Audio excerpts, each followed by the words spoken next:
everybody. Welcome back to Accepting Reality. I'm here with Jake. Jake, how you doing? Always good. How are you? Pretty good.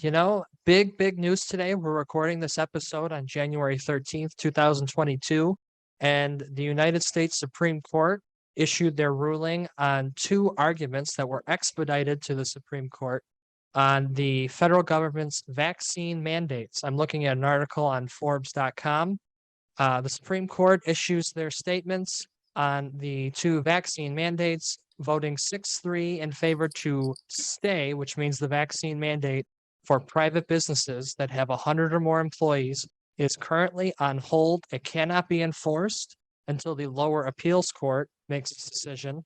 And then they voted 5-4 in favor of allowing the federal government to enforce on all healthcare workers who receive Medicare or Medicaid to their hospital on making them get a dose of a COVID vaccine by January 27th and being in full compliance, which is, I think, just vaccine or fire, or maybe vaccine exemption or fired by February 28th. So big news today in the US, the federal mandate for private businesses, the first ever where the federal government said nationwide, this type of business, you all have to listen, is shut down until the appeals court makes its final decision. Yeah, I think I was listening to somebody talk about it today. I don't remember who, but they said that, there was that, I forget the name of it. Maybe you know off the top of your head, but there's that decision in 1905 that people kept referencing that they kept saying that the government had the right to mandate vaccines. I want to say that was something in Massachusetts or maybe just in Boston, like the city itself, where there was an outbreak of something that we had a vaccine for and the state was allowed to enforce it, or you're not allowed to leave your home, something along those lines. Again, I don't know the full details either. So yeah, let's see. I could find it real quick. I want to say it was something Jason. No, okay, Jacobson versus Massachusetts. Okay. It was a case in which the court upheld the authority of states to enforce vaccination laws.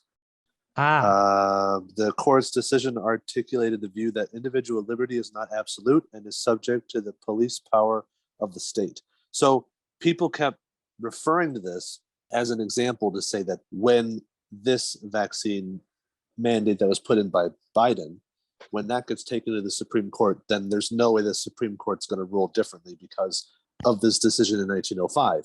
Yeah. But they did explain that this is different because the Supreme Court is not going to put through something that's not a law, because this mandate was classified as a regulation, not a law, obviously.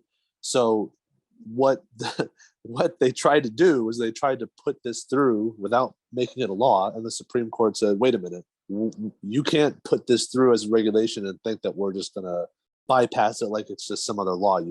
They didn't even try to submit it as a law. They just tried to make it into this emergency health regulation and just try to put it right through. So that's one of the major reasons I think they were saying why the Supreme Court ruled differently. One, because it wasn't the states that were doing it, it was the federal government. And two, because it was not a law. Yeah, and that's one of the big things, like you touched on it just a little bit, that decision clearly states it was for the state of Massachusetts. It wasn't a federal government. And then it's not even a law that was drafted in the Senate or the House of Representatives. Both of them passed it and then got to the president's desk. It was the president using an agency, an administrative agency, which is an unelected agency. Like you and I don't vote to put the head of OSHA in. That's exactly right. Because it was, like you just said, it was being used through the CMS and OSHA, which is why that it was not approved by the Supreme Court.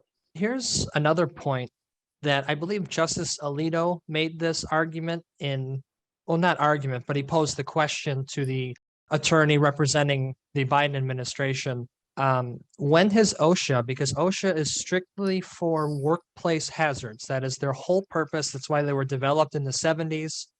When has OSHA been allowed to enforce something that affects workers outside of the workplace? Because you don't just get a vaccine and then you're not all of a sudden the vaccine leaves your body when you no longer are working. You get the vaccine, you have it forever. Whether it's good, bad, or ugly, you have the vaccine forever. And I think that was another reason they did it, because this is clearly outside of workplace hazards. It's a risk. And of course, it can be occurring at the workplace. That's where most people, I would assume, get COVID, but it's not something that can be regulated because it's not pertaining just to it. The example that I read was that it'd be like them telling you have to wear a hard hat all the time.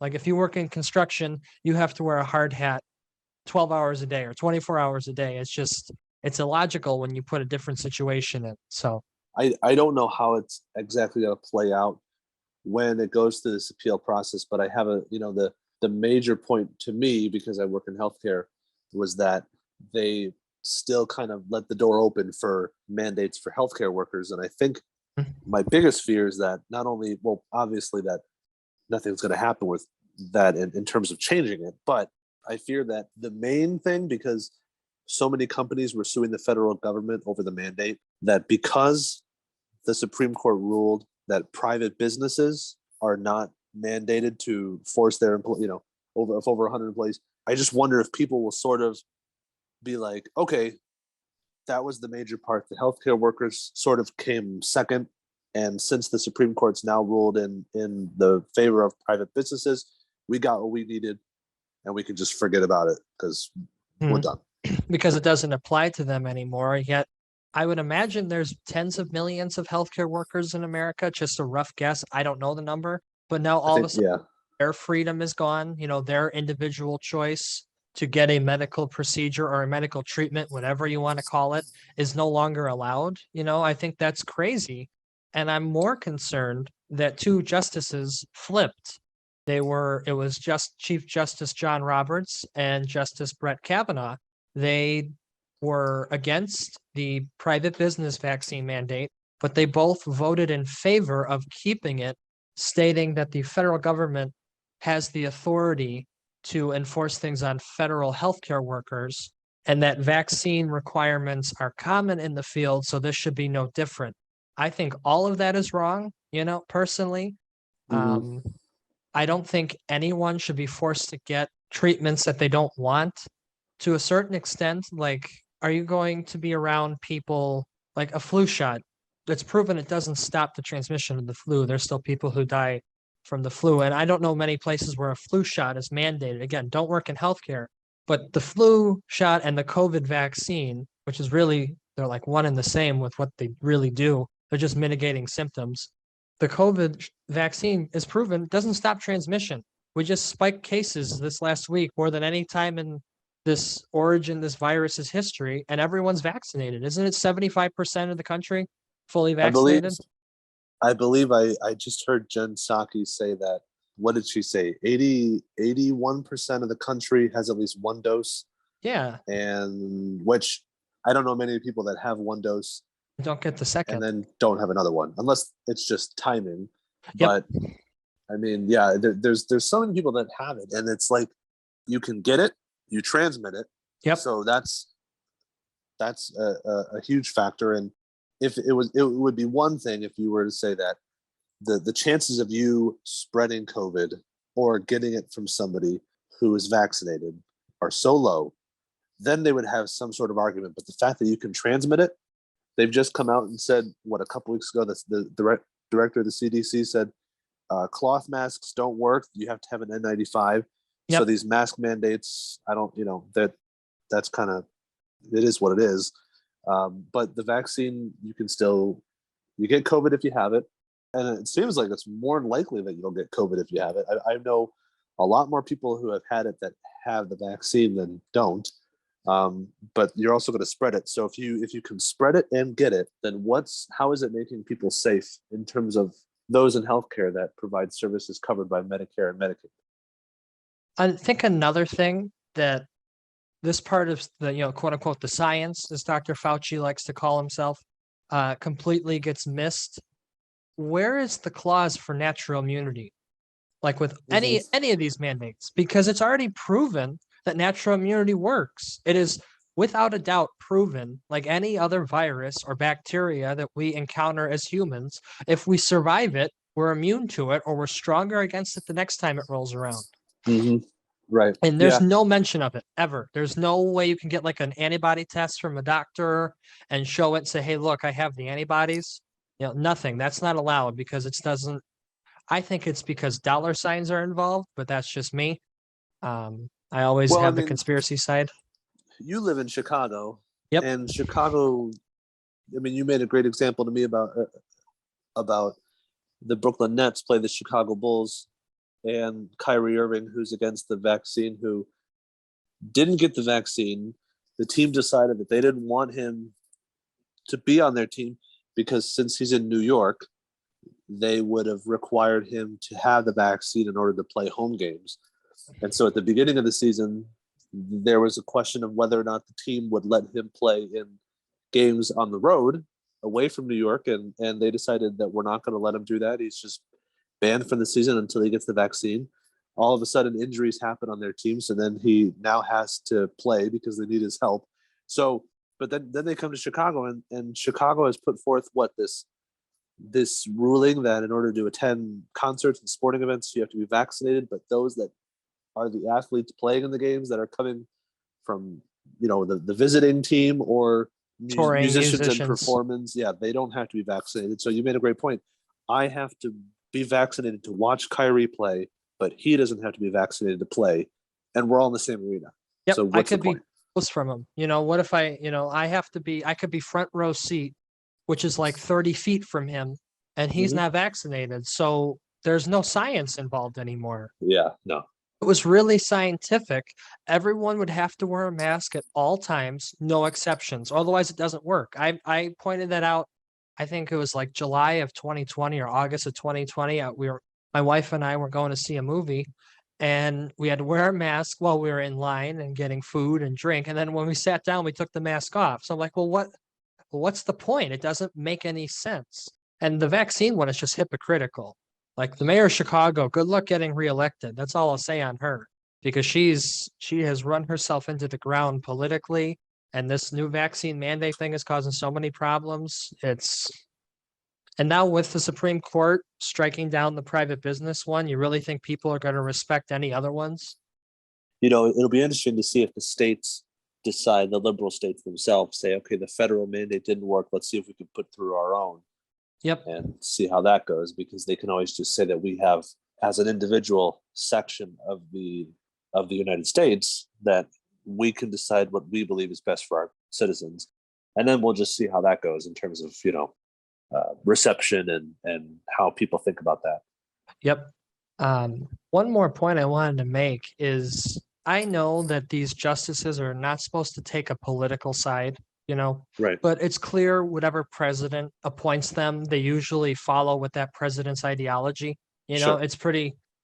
Justice Kavanaugh has gone against very basic constitutional issues several times now. And I don't know, I would be concerned if I was someone who was really worried about gun rights or really worried about Roe v. Wade getting overturned, because he truly doesn't like to go against the mob. If you've looked at what he's voted on and what he's said, um, Yeah. him and Justice Roberts were both appointed with the intent of being good constitutional judges, and they've really bailed. That Roberts with Obamacare was horrendous, and then you see on this one with the healthcare workers. Yeah, something other observation I thought of while I was reading through the news today. Yeah, he definitely folds quickly, and Yep. he's very for somebody who's not supposed to be influenced. He's very influenced.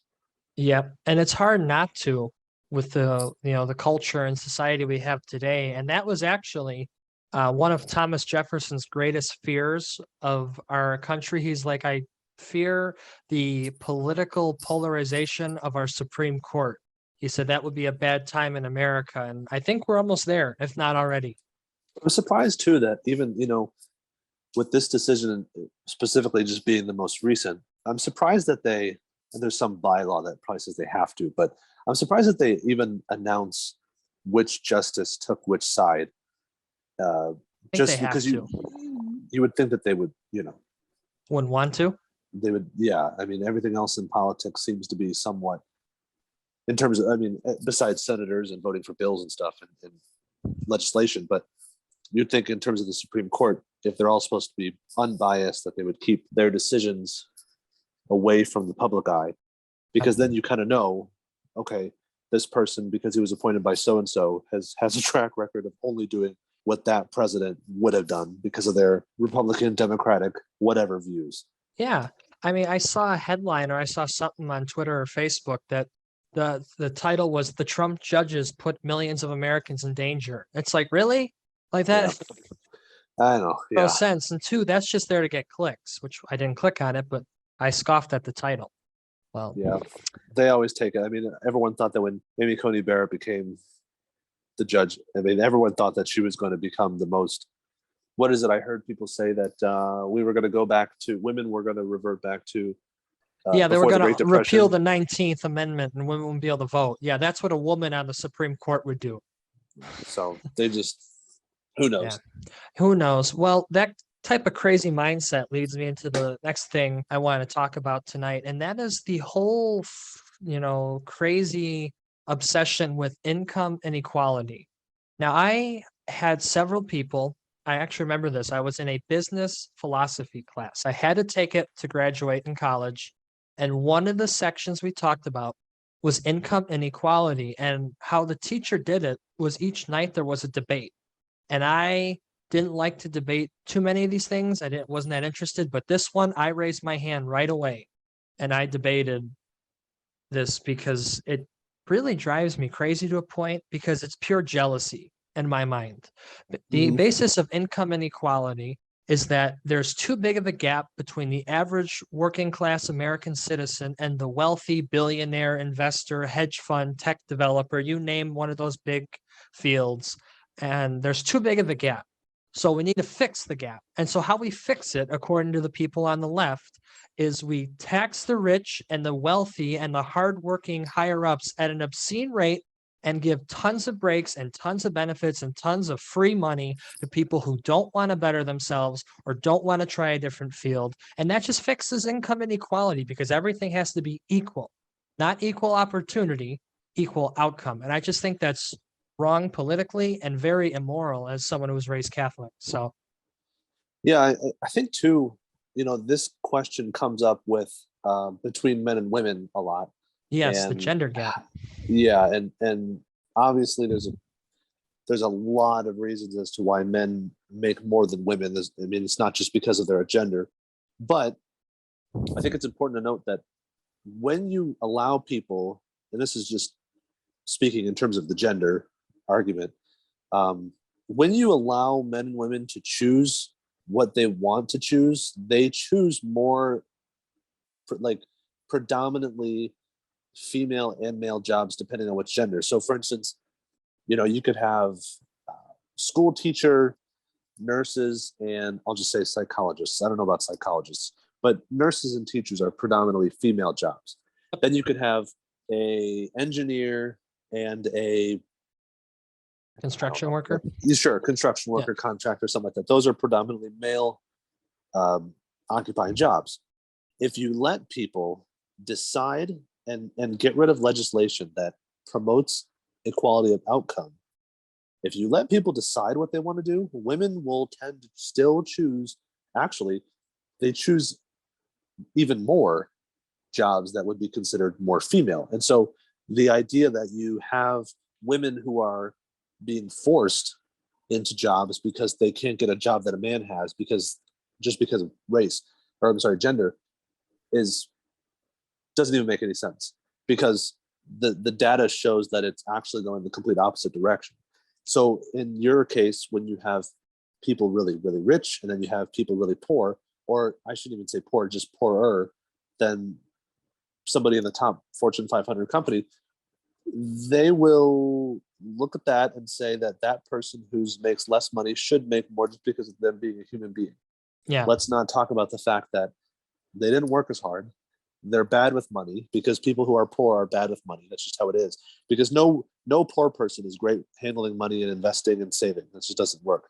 So this stupid idea that we need to average out the amount of income people have to make everything the same, everybody equal, I think is bad because it promotes hard work and it gives a break to the people who don't deserve it. Now, charity is different than actually taking money away from somebody who's more successful. Like I remember Elizabeth Warren in one of the debates in 2020. had said that a billionaire driving to his office every morning drives over a bridge, and the bridge, because it was made by somebody, that person who made the bridge should get a share of that billionaire's cut. Oh, goodness. Because they somehow impacted and influenced the amount of money they made, because if they couldn't get across that bridge, they couldn't make the money. That is probably the most illogical thing. And all it's doing is appealing to lower income voters. That's all they're doing. Because, and this is, I think, why it grinds my gears so much is if you don't like the job you're in or the wealth you have or don't have, you are the only one that can change it. You, the individual. And because I've always told myself, I'm going to work hard and I'm going to earn everything that I can from me. I've had some help along the way. People were very charitable, with helping me get a job or helping me connect to people, stuff like that. But overall, I wanted to be myself. If I want to work my way up or I want to be successful, and I don't like it when people be like, yeah, I don't want to work harder, but give me 3 times the salary. It's like, what? That Well, just drives me crazy. this sort of thing, I heard that a lot of people. Do you remember when? I think this was more toward the beginning of COVID, but a lot of people were like they weren't working, but they were getting money from the government just because of like 700 bucks a week. Right. I'm hearing a lot of these people are being contacted by the IRS because they were given, I don't know what it is exactly, the stipulations, but if it was like too much, or if they oversighted how much they were given or what. But a lot of these people are being told now that you owe the IRS $30,000. And so in a way, I feel bad for them, but in a way I don't, because they didn't work. They decided to not do anything and just get this money and live happily ever after in this la la land. And these kind of people it's going to take forever to pay that money off. And Yep. because they have no drive, they don't, like, if it was me, I would be looking for a job a lot more often than I would be just taking $700 a week from the government. I mean, if I had to for a week or two, great. But as soon as I got to, I would be afraid that something like that would happen.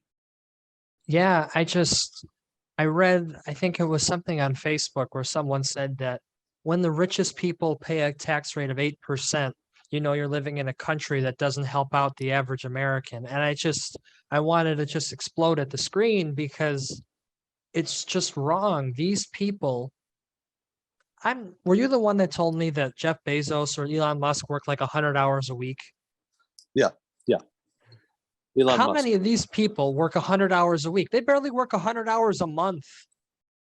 Yeah, I think I was watching a video of Elon Musk, and he said, I forget what they asked him, but I think he said something like, nobody should work this hard. He's like, it's not healthy.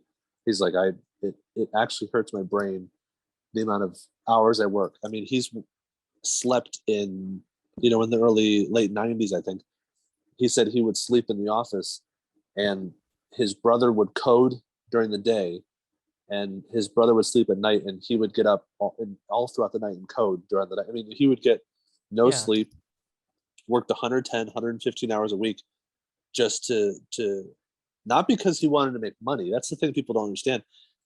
Yes, making money is important to them, but they have a vision and a goal that they want to achieve. So it's not like they're doing it because, if I work 120 hours a week, I'll make $1 billion.